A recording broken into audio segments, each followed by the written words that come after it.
আসসালামু আলাইকুম এভরিওয়ান। আজকে আমরা 27/4/2024 সালে হওয়া একটি পরীক্ষার প্রশ্নের সমাধান নিয়ে পড়াশোনা করব। আমাদের এই চ্যানেলে আপনাদের জন্য বিভিন্ন চাকরির পরীক্ষার বিভিন্ন প্রশ্নের সমাধান আমরা আপনাদেরকে এমনভাবে পড়ে দিচ্ছি যাতে করে আপনারা শুনে মুখস্থ করে নিতে পারেন। আশা করছি আপনারা সবাই চ্যানেলটিকে সাবস্ক্রাইব করে দিবেন এবং প্রিভিয়াস যত ভিডিও আছে সেগুলো দেখে পড়াগুলো পড়ে নেবেন। তো চলুন এখন আমরা আমাদের আজকের পড়া শুরু করি। Paper is made by wood, এই বাক্যটি সঠিক। Paper is made paper is made from wood. Paper is made from wood. Paper is made from wood. কোন বাক্যটি সঠিক?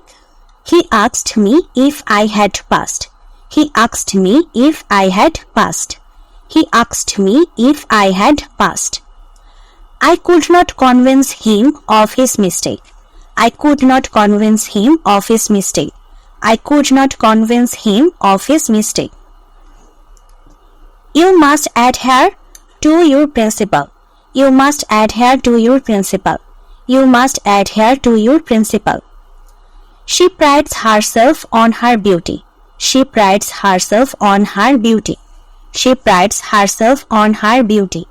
The word disinterested means neutral. The word disinterested means neutral. The word disinterested means neutral. কোন বাক্যটি সঠিক? The teacher had reached before the students came. The teacher had reached before the students came. The teacher had reached before the students came. কোনটি শুদ্ধ বানান? বিভীষিকা, বয় রস্বইকার, ভয় দীর্ঘইকার, এরপর মূর্ধন্যস রস্বইকার, ক আকার, বিভীষিকা। ব রস্বইকার, ভ দীর্ঘইকার, মূর্ধন্যস রস্বইকার, ক আকার, বিভীষিকা। বয় রস্বইকার, ভয় দীর্ঘইকার, মূর্ধন্যস রস্বইকার, ক আকার, বিভীষিকা। আঞ্চলিক ভাষার অপর নাম হচ্ছে উপভাষা। আঞ্চলিক ভাষার অপর নাম উপভাষা। আঞ্চলিক ভাষার অপর নাম উপভাষা।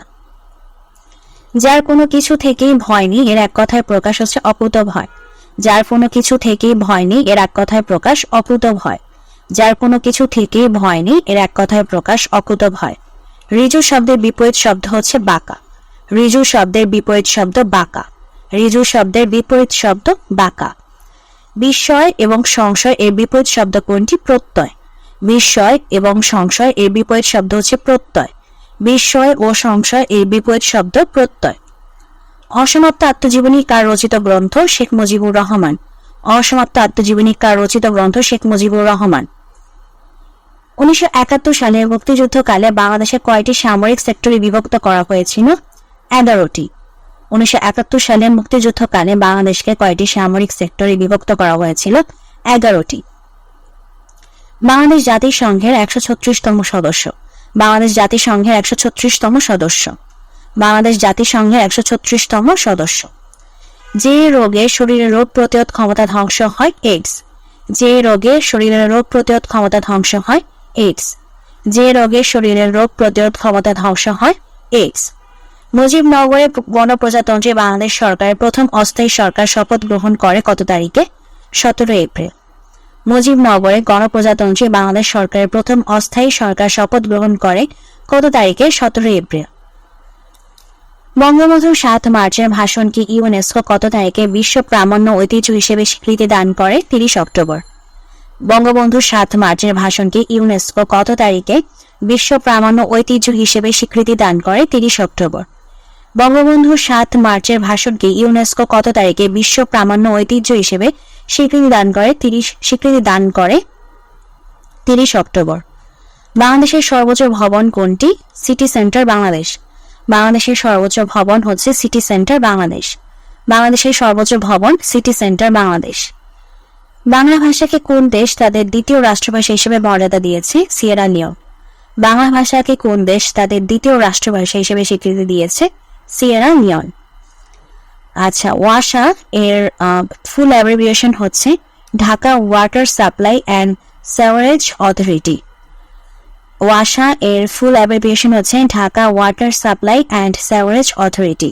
ওয়াসার ফুল ফর্ম হচ্ছে Dhaka water supply and sewerage authority. এরপর হচ্ছে ম্যাথ। আমরা এই চ্যানেলে স্কিপ করব। আমাদের ম্যাথের জন্য আলাদা চ্যানেল রয়েছে, আপনারা এই চ্যানেলের হোম সেকশনে আমাদের ম্যাথের চ্যানেলটি পেয়ে যাবেন। আমাদের ম্যাথের চ্যানেলের নাম হচ্ছে ম্যাথ ফর জবস। কোনটিতে ঋণাত্মক আধান থাকে? ইলেকট্রন। কোনটিতে ঋণাত্মক আধান থাকে? ইলেকট্রন। কোনটিতে ঋণাত্মক আধান থাকে? ইলেকট্রন। যে মসৃণ তলে আলোর নিয়মিত প্রতিফলন ঘটে? দর্পণ। যে মসৃণ তলে আলোর নিয়মিত প্রতিফলন ঘটে? দর্পণ। যে মসৃণ তলে আলোর নিয়মিত প্রতিফলন ঘটে? দর্পণ। বৈদ্যুতিক শক্তিকে তাপ শক্তিতে রূপান্তরিত করে কোন ওয়েল্ডিং ব্যবহার করা হয়? রেজিস্ট্যান্স। বৈদ্যুতিক শক্তিকে তাপ শক্তিতে রূপান্তরিত করতে কোন ওয়েল্ডিং ব্যবহার করা হয়? রেজিস্ট্যান্স। বৈদ্যুতিক শক্তিকে তাপ শক্তিতে রূপান্তর করতে কোন ওয়েল্ডিং ব্যবহার করা হয়? রেজিস্ট্যান্স। একটি ইলেকট্রিক ডিভাইস যা ডিসি কে বাধা দেয় কিন্তু এসি কে অনুমতি দেয় তাকে বলা হয় ক্যাপাসিটর। একটি ইলেকট্রিক ডিভাইস যা ডিসি কে বাধা দেয় কিন্তু এসি কে অনুমতি দেয় তাকে বলা হয় ক্যাপাসিটর। একটি ইলেকট্রিক ডিভাইস যা ডিসি কে বাধা দেয় কিন্তু এসি কে অনুমতি দেয় তাকে বলা হয় ক্যাপাসিটর। গান মেটালের প্রধান উপাদান কি? তামা। গান মেটালের প্রধান উপাদান হচ্ছে তামা। গান মেটালের প্রধান উপাদান হচ্ছে তামা। পানি বরফে পরিণত হলে কি ঘটে? পানি বরফে পরিণত হলে আয়তন বেড়ে যায়। পানি বরফে পরিণত হলে আয়তন বেড়ে যায়। পানি বরফে পরিণত হলে আয়তন বেড়ে যায়। যে যন্ত্রের সাহায্যে বায়ুমণ্ডলের চাপ নির্ণয় করা হয় তার নাম হচ্ছে ব্যারোমিটার। যে যন্ত্রের সাহায্যে বায়ুমণ্ডলের চাপ নির্ণয় করা হয় তার নাম হচ্ছে ব্যারোমিটার। যে যন্ত্রের সাহায্যে বায়ুমণ্ডলের চাপ নির্ণয় করা হয় তার নাম হচ্ছে ব্যারোমিটার। বৈদ্যুতিক ঘণ্টায় বিদ্যুৎ শক্তি কোন প্রকার শক্তিতে রূপান্তরিত হয়? শব্দ শক্তি। বৈদ্যুতিক ঘণ্টায় বিদ্যুৎ শক্তি কোন প্রকার শক্তিতে রূপান্তরিত হয়? শব্দ শক্তি। বৈদ্যুতিক ঘণ্টায় বিদ্যুৎ শক্তি কোন প্রকার শক্তিতে রূপান্তরিত হয়? শব্দ শক্তি। সিমেন্টে চুনের পরিমাণ কত? 60 থেকে 67%। সিমেন্টে চুনের পরিমাণ হচ্ছে 60 থেকে 67%। সিমেন্টে চুনের পরিমাণ 60 থেকে 67%। কম্পিউটারের মূল মেমরি তৈরি হয় কি দিয়ে? সিলিকন দিয়ে। কম্পিউটারের মূল মেমরি তৈরি হয় সিলিকন দিয়ে। কম্পিউটারের মূল মেমরি তৈরি হয় সিলিকন দিয়ে। কোনটি ধাতু? পারদ। ধাতু হচ্ছে পারদ, মানে পারদ হচ্ছে একটি ধাতু। তামা ও দস্তার মিশ্রণের ফলে সৃষ্ট সংকর ধাতু কোনটি? ব্রাশ। ব্রেস।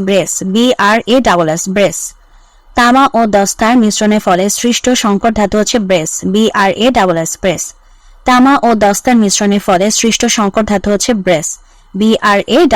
ব্রেস। নিচের কোনটি বিদ্যুৎ কুপরিবাহী? নাইক্রোম। বিদ্যুৎ কুপরিবাহী হচ্ছে নাইক্রোম। বিদ্যুৎ কুপরিবাহী হচ্ছে নাইক্রোম। তো আজকের প্রশ্নের সমাধানটি এখানে শেষ হয়ে যাচ্ছে। যদি ভিডিওটি ভালো লাগে অবশ্যই ভিডিওতে লাইক দিবেন, চ্যানেলটিকে সাবস্ক্রাইব করবেন। আপনারা